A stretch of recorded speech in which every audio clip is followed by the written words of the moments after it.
Hello, one and all, and welcome to the first ever attempt at. Uh, am I live? There we go. Now the counter's going. I think we were live, but it was just stalled. I didn't know quite between 0 and 5 how to count. Welcome to the first ever live YouTube live stream for What's Your Ghost Story on the advice of the wonderful and talented and very friendly Chuck C.E. Martin, the author, and with the great support of many of you who have already been involved in helping plan out what we'll be doing. And of course, the great people, Wendy and Mike of the See You on the Other Side podcast. I decided I will also take part in this month-long challenge where each day in the month of April, you pick a new letter and you do the whole alphabet, telling, putting blog posts out there on that topic. Of course, this is What's Your Ghost Story. So we'll be telling ghost stories from A to Z. And I want to hear from you what I should talk about moving forward. Right now, over on the What's Your Ghost Story Facebook page, which is very simply put, it's in the description. A link to it is in the description, but also if you go to facebook.com/What's Your Ghost Story, no apostrophe, of course, you'll see what should we talk about for B. We're talking about A right now, and I'm going to talk about Archer Avenue. But B, do we want to talk about Bigfoot, America's favorite cryptid, or do we want to talk about Bachelor's Grove, one of the most haunted cemeteries in all of Chicago, all of America, perhaps all of the world? But first things first, I do want to hear from you guys. Feel free to chime in, chat, ask questions, share your own stories. That's what What's Your Ghost Story is always all about. It's about building a community, sharing information. The more we know about everything, the more we might be able to understand what's going on in our strange world that we live in. But jumping right in, Archer Avenue.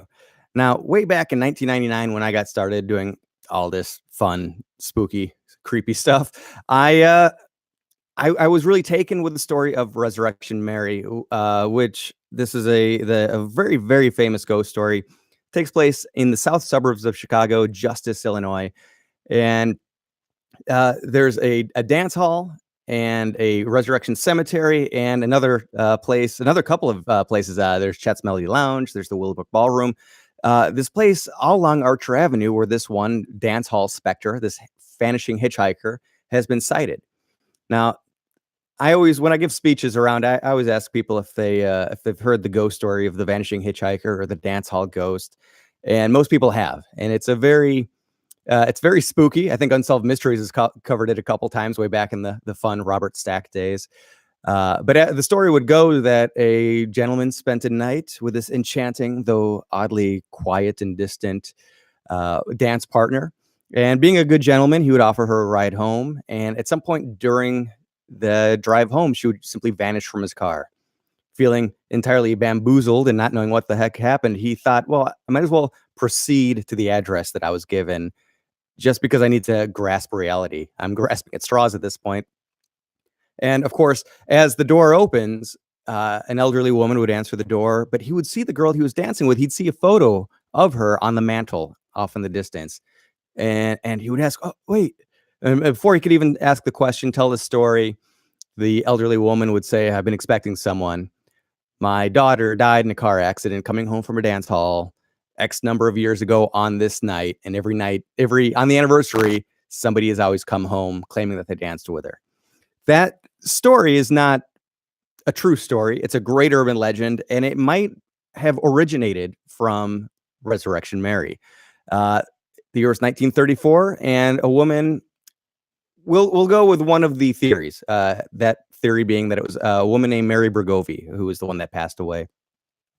She spent the night dancing at the O. Henry Ballroom with a couple of friends. She was out on a double date. On the car ride home, the car she was in struck a support beam in downtown Chicago of one of the elevated trains. She was the only casualty in the accident.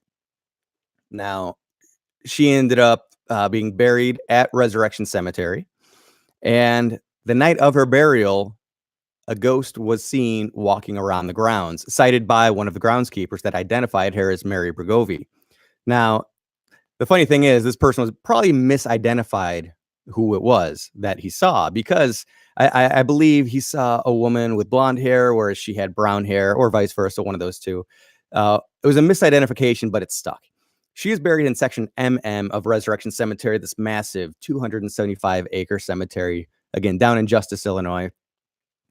um, in a currently unmarked grave because she well, I don't know. Again, we don't know if it was Mary Bergovi, but the paranormal activity that happened around Archer Avenue and at all up and down Archer Avenue and around Resurrection Cemetery was so big and so headline grabbing that eventually they took away her headstone to try to keep away curiosity seekers. One of the oh my gosh, there's just so many things. This is a very active spirit. If all of this activity is based on one individual person. Now, directly across the street from Resurrection Cemetery is Chet's Melody Lounge, still there today. Still a great place to have a post party for the Chicago Ghost Conference, which usually is where we end up each year. Um, it's not uncommon for somebody to come running into the bar, frantic, saying that they were just in an accident, that they struck a pedestrian that appeared to dart out in front of them from who knows where. They were just suddenly in front of them, and to call paramedics. At this point, apparently, the staff know you go back out there, take another look, make sure. And of course, the driver is in hysterics, thinking that they just may have killed somebody. But as it turns out, this specter seems to appear in front of cars and in front of traffic so realistically that the drivers believe that they struck a pedestrian. Sometimes they vanish upon impact. Sometimes their body lay in a lifeless heap and remain there in the street bleeding. And in the most dramatic case, not vanishing until a paramedic came to take the pulse of this victim. Only, of course, there was no one there. There's a man who a lot of the urban legend story that we hear, the very common story, it came from somebody that actually claimed to have spent the night dancing with someone. They were oddly quiet, cold in personality and to the touch, but still being a good gentleman, offered her a ride home. And she gave vague directions, but still led him past the gates or to go alongside Resurrection Cemetery, instructing him to pull over at the gates. And she very cryptically turned to him and said, "I need to go now, and where I go, you cannot follow." Obviously, the guy has no idea what's going on. He watches as the woman gets out of the car, walks up to the front gates of the cemetery, then walks through the gates of the cemetery and vanishes afterwards. And it's only at that point that he really, it struck home that, wow, she was actually cold to the touch. Now, those front gates of the cemetery have a much more, if you can believe it, dramatic story associated with them. And that is in 1973, a cab driver driving north up Archer Avenue around sunset noticed that there was a woman standing inside the cemetery with her hands on the front bars of the cemetery. He assumed that the grounds crew must have just closed up a little too early that night and didn't do a check to make sure that everybody was out before locking the gates behind them. So he continued on his way up the street to the local police department and said, "Hey, somebody was locked in the cemetery. You should go let him out." At this point, police arrived. They did not find any people, any person, any woman standing at the gates or within the property at all. But they did see that the bars of the gates were bent open like this, and sunken into the wrought iron metal were handprints, fingerprints, as if by the, the heat of hell itself, somebody had pried those unpriable bars apart. Of course, this was a sensation. People came to take pictures. They wanted to see these gates. The cemetery, being a Catholic cemetery in more conservative south suburbs of Chicago, they wanted to hide this as much as they could. So they tried to bend the bars back into place and repaint the bars. At this time, the bars were white. Paint would not take to this now remolded metal. They cut the bars off, had them bent in a more in a more precise fashion. And then they repainted everything. They repainted all of the gates to try to hide this black mark that was causing people to come out. And unfortunately for them, this light green, almost aquamarine color paint would not take to where her hands were still. Now, and that's how it looked when I first went down there to visit it myself in 1999. And it stayed that way for a few more years beyond that. Eventually later, maybe a decade later, they repainted everything gold, kind of a very metallic, shiny gold. Paint finally took to it. However, you can still see very clearly the cut marks from where the bars were removed and then welded back into place. Of course, this claim of what had happened there, the cemetery tried to shrug it off. Said a maintenance truck backed into it, and we had to just mold these bars back into shape. Kind of doesn't really fully add up to why does the paint not take to it. And also, we do have an eyewitness that said that there was a woman holding those exact bars.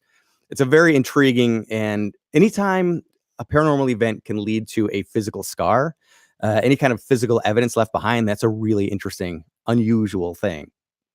Now, Archer Avenue, oh my gosh, and Resurrection Mary has been, so she first was dancing at the O. Henry Ballroom, and then that was demolished. Later, for a very long time, at the Willowbrook Ballroom just down the street. That's where I had one of my first paranormal experiences in my life. That building, sadly, after 95 years of operation, burned down just a couple of years ago. So now there's just rubble left behind. And I'm realizing how I took way too big of a topic by saying Archer Avenue, because there's so many haunted places here. Resurrection Mary is one story of so many. Chet's Melody Lounge, again, the bar that's right across the street. It's a divey local bar, very relaxed attitude, to say the least. So Resurrection Mary, they used to pour a Bloody Mary for her and just leave it on the end of a bar, symbolically inviting Mary to come and have a drink. I had a different kind of experience. One of the handful of first times I was there, I happened to be a guest on a live ghost hunt on WCKG, the Pete McMurray Show. This was back in the early 2000s. And we took the company, the radio station's limo from place to place to place from 6 p.m. to midnight, and did a live, not a ghost hunt, but a tour on the air. And I think they may have had one audience member, one listener come along with us, but they also had a psychic come with us. And I've never worked with psychics at all. The jury was very much still out. It's kind of one of those, I want it to be real, I want to believe, but I've never really had an experience one way or the other. Until Denise Gazzardo was her name, or is her name. She's still, I don't know if she still practices. I hope she does. She's in Northern Illinois. But she blew my mind over and over again this night. And one of the reasons happened at Chet's Melody Lounge. So my research partner, when I did the first edition of the book that I wrote, Voices from the Chicago Grave, Mary Serwinski, she had kind of an odd experience. Basically, she was with somebody that had an unusual experience that they wouldn't even talk about in the women's restroom. Just kind of an oddly reoccurring thing. Haunted places having haunted bathrooms. You could throw any number of bizarre theories out there. I won't right now. But so here we have an experience in the women's bathroom. We've never heard about anything. I'd never heard of anything. Nothing had been written at that time about a haunted bathroom at Chet's. Now we go in, it's Halloween night with the radio crew. We're live on the air, and we first walk into the building, and Denise just does a beeline straight to the bathroom, which seems like maybe something biological was going on with Denise.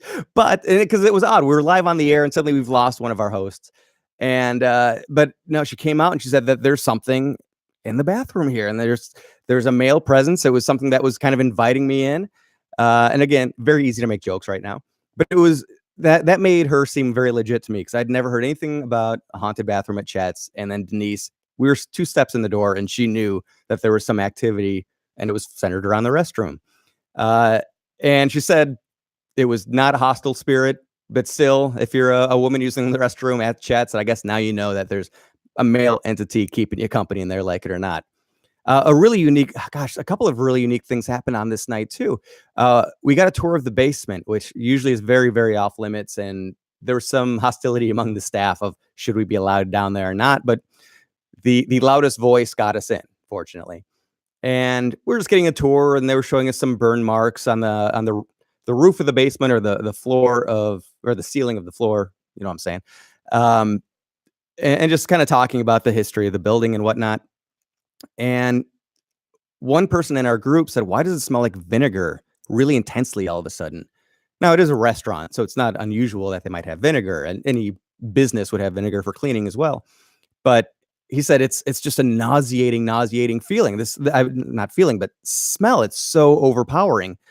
Nobody else. There were 6 of us in the room. Nobody had any idea what he was talking about. And he said, "Stand right here. Stand right where I'm standing." And one by one, we took our turns standing in this very defined column of intense, like I said, overwhelming, putrid vinegar smell. I don't know what that was, but if it was somebody dropped a bottle of vinegar and it shattered and spread around, the whole place would be overwhelmed with it. But that's not the case. It was defined. There were clear borders of where this odor was and wasn't.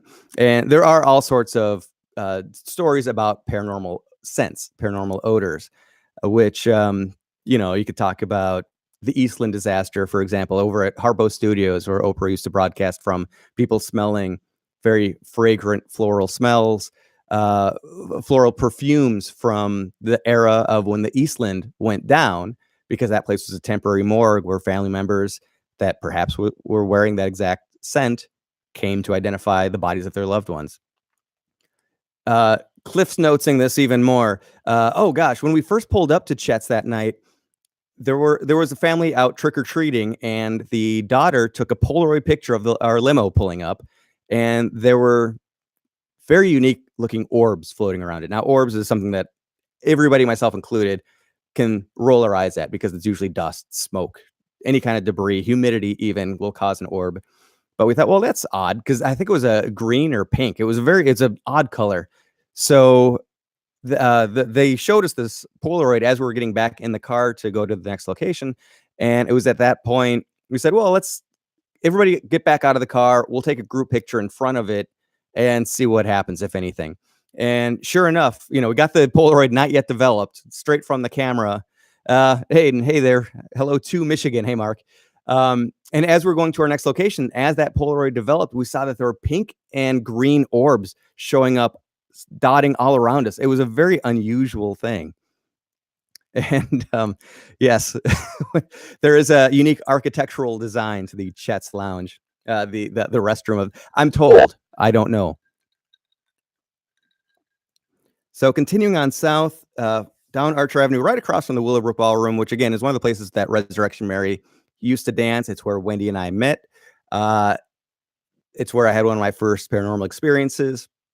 Right across the street from the Willowbrook Ballroom is a place that's just unbelievable. It's oh gosh, what is it now? The Irish Spirit, I think is what it's called. It's changed its name so many times, from Rocco D's Pizzeria to Cavalone's West when I was first covering it. This is a building that has an incredible, wonderful history, and it sat vacant for a very long time. In the 1970s, it dates back to the early 1900s, but in the 70s, it was a biker bar. And then once they went out of business, it sat vacant for decades. And then when the new owners took it over in the late 90s, they began to get it up to speed, and they noticed some unusual, fascinating, interesting things about it. And then they did some research and found out that, wow, this has an incredible mafia history. And fortunately, all the people that owned it, which I don't think there were very many between the mafia era and when they took it over, they hadn't done anything to the second story or the basement. They only existed on the first floor. So everything was a time capsule in basement and second floor. And so what we found out was, or what they found out was, the second floor was whole floor meant for prostitution. They had a bell system that went down to the bar so that girls could be called down when their next customer arrived. On the main floor, that was it was half bar during the Prohibition era, speakeasy, I guess I should say, and casino. And the basement was your typical storage, but it also had some hideaways. In addition to 3 tunnels, one of them went under the ground to the Willowbrook Ballroom just across the street. So we know the Willowbrook was staying hydrated throughout Prohibition through this underground tunnel. One went all the way down past the Willowbrook Ballroom to the Illinois Canal, the Illinois-Michigan Canal. And we presume that liquor was coming in or off of boats, being delivered most likely that way. There was a third tunnel that went just deep into the woods, and we have no idea what that was used for. Also in the basement, there were hidden rooms that was used specifically to hide out during raids. And it's amazing because you would get into this room that's kind of a room between rooms, very, very narrow, but there were a couple of knot holes where you could look out. And the owners were able to deduce even that where you were able to stand within this hidden room had something to do with if you were a high roller or not. Basically, the people that spent the most money would be the ones that were found last. So, and you could judge that by the quality of candles that were burning on the inside there and what was left. And there are plenty of mostly burned down candlesticks. Kind of amazing that stuff like this was so locked in time and still there. They found this beautiful from Italy. It looks like a chess table. It's got the checkerboard top, but the top would actually remove and open up to be a roulette table, a totally hidden roulette table. Absolutely gorgeous. And one of the claims was that people had taken photographs of it in its roulette state. They didn't have any chips or the ball or anything left. But apparently on some photographs, chips and the ball would reemerge as if still back in its glory days. An interesting thing about the first floor as well, they had all sorts of security measures. They had kind of almost a firewall so that if the speakeasy section got raided, you wouldn't even possibly get into the casino section. There's all the windows there were fogged glass, so nobody could peek in. But also they were up over head level, where if everybody was sitting down gambling and a drive-by happened, it was a brick wall. No, there was no bullets getting through. But the windows were all high enough so that everybody sitting down would still be safe. Their card games uninterrupted if bullets began flying. However, if bullets started to fly in the room, well, you're on your own. And that did happen at least on one occasion where I don't know what the scuffle was, but a man tried to make his exit running through a bathroom and then jump out the window. Shots were fired. Bullet holes were still in the door. As recent as just a couple of years ago, unfortunately, there's another round of owners that took over not too long ago, who they replaced a lot of the vintage things. They've modernized it. It's still a very nice place, an awesome place to check out. But the original door with the bullet holes in it, but puttied over so that you can look into the bathroom, they were still there for the longest time. And actually, right outside of there was a church pew from St. James Cemetery, which I'll talk about in just a moment. But that was something that Al Capone, or at least I think it was Al Capone himself, won or bid on in a charity auction, because he always liked to be the face of the people, good to the people, while he was taking care of business. But that was part of being a good businessman. So he bought a church pew from St. James during some fundraiser, and it used to sit right there outside the restrooms at the Willowbrook Ballroom. Not the Willowbrook. I'm getting distracted by notifications. At Cavalone's West, as I'll still call it, even though that's not the name anymore. What is it? Irish Spirit? I can't remember. That's such an obvious name. Irish Spirit, of course. But let's see what else for there. There's claims mostly from psychics about what exactly went on at that place. There's a story about a love triangle where basically two guys fought each other. There's a man that was in love with one of the prostitutes upstairs, and she was perhaps falling for one of her regular customers. This guy was lured downstairs, and the other guy was waiting for him in the basement. The staircase into the basement are those kind of slats, open back stairs. And allegedly, a guy reached through to make the other guy fall down the stairs, break his neck falling down the stairs. And then he went upstairs and killed the woman. And as the legend goes, to this day, you can still see the blood on the floor, on the walls. Not true. And actually, that was turned on its ear by the Chicago Paranormal Cops, which was a very short-lived TV show with Ron Fabiani was one of the guys who, I don't know, sometimes he pays attention to what I'm doing. So if you're watching Ron, an hour later, hello. But they actually put the luminol on the purported blood stain and found out that no, this chemical would react under black light if it was blood. It was not blood. So it's just some sort of other stain, maybe a red wine stain. We have no idea. I mean, come on, it's a mafia owned. We're not going to have very much details on really what went on there. But one fascinating thing is that there's one little nook of the original building, the casino side, that was very much original, dating back to the time. It wasn't Capone himself that owned it, but it was the family that owned it. There was a portrait of Capone's aunt that looked over the casino.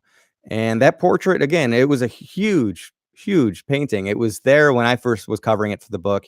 And allegedly, all of the furniture in that room were original to that time period. Again, it's not there anymore. I hope it's somewhere safe. I hope they didn't just auction it off to people that don't know what it is. But whatever the case, that's a very, very interesting place to check out, Justice, Illinois. Like I said, moving further south, there's Fairmont Cemetery, which is, again, a huge sprawling cemetery. It has a big clock tower at the top of it. Very beautiful. There aren't very many unique graves there as far as styles, as far as design. But there used to be this big mausoleum at the top that I believe belonged to a mayor down there, suburban mayor. And the legend was that people would hear chains rustling from inside. However, as the story goes, very recently, I mean, within the last 10 years, maybe 15 at the most, the place was damaged, vandalized to the point that they ended up tearing it down, which is horrifying. Why people go about doing that is beyond me. But yeah, you wonder if there was an active spirit going on, residing in that space. Where are they now? Are they gone because the building is torn down? I wouldn't assume so. The body is still there. The connection that this person would not have been connected to the land or the mausoleum itself, because come on, they died before they were there. So who knows where that spirit went on? There was also allegedly a very prevalent large yellow ghost light that was seen towards the end of the cemetery, right towards right towards Archer Avenue. I've never seen it, but that's as the legend goes. Now, from there, it's a long wooded drive continuing south. You're going alongside the Illinois, the Michigan Canal. And it's through these woods that people see here and many other places in this area a driverless hearse. One of the more terrifying supernatural specters you could encounter. As the legend goes, you will perhaps hear horse hooves, horses clopping, horses running. You'd hear the rickety chains of whatever carriage they're pulling, not see them at first, and hear the huffing and puffing of the horses. And then finally, this thing will appear and rush past you, sometimes with so close that you can see the detail that it's a black oak and it's a hearse. There's no driver, but big plate glass windows on the side, and it passes by you so closely, you're able to look into the window as it goes by, and you can see the coffin of a child glowing from within this driverless hearse. Whoa, right out of Sleepy Hollow. What an amazing sight. As terrifying as that probably is, I still would sign up right away. Whatever Kickstarter pledge I would need, I would be there to see that firsthand. But what's also fascinating is that in addition to this being such an elaborate thing that people have seen, they've seen it going from Resurrection Cemetery to St. James of the Sag Church and Cemetery, over to Archer Woods Cemetery, which is actually not on Archer Avenue, and then continuing along Archer Avenue over the bridge, over the canal. So it's covering a huge area. Now, it's anybody's guess what exactly is the origin to this, but whatever the case, it's a really fascinating and very unique story. I guess I'll close talking about, oh gosh, there's the Asbury Coffee House too that has some ghost stories associated with it. Right off the top of my head, actually, I could use. I'm always looking for your ghost stories. If you have had an experience of your own, Archer Avenue or Guatemala or anywhere in between, I want to hear your ghost story. That's what whatsyourghoststory.com is all about: sharing information, sharing stories. So please, whether it's in the comments here or if you go over to the website, I always want to hear if you have any ghost stories of your own, theories, and any kind of color commentary you can contribute. But lastly, I'll talk about St. James of the Sag Church and Cemetery, which I always talk about as a fairy tale-like location. It is a beautiful church with big steeple up on the top of a hill that kind of cascades up. It was built in the 1880s. It is one of the older, I think it's the oldest church in Cook County. And it's also the first place in this area, in this very haunted little corridor of southern Chicago, where ghost stories were first reported. People report hearing the sound of Gregorian chanting emanating from the woods, whether you're at the cemetery or outside of it. There's a very famous case where a police officer was making the rounds and he saw cloaked figures uh, inside the cemetery after dark, after it was closed, and he gave chase, thinking that they were vandals, and just could not keep up with them. They were gliding up this hill with total ease, with no challenge, despite the fact that he was tripping over tombstones as he went in the darkness. And he got up to the peak of this hill, and there was nothing there. Whatever it was had vanished. And it was at that point that he realized that no human could have, nothing on this world could have made it up this hill as quickly as those, whatever they were, did. St. James is the first place that we might get a hint of where this driverless hearse story comes from. As the story goes, there was a young man who was kind of in line, perhaps, to join the priesthood, but he had fallen in love with a girl, and they had made plans to run off one night. And as he waited for the carriage to come, I think maybe it was the other way around, where the girl was waiting for the carriage to come around.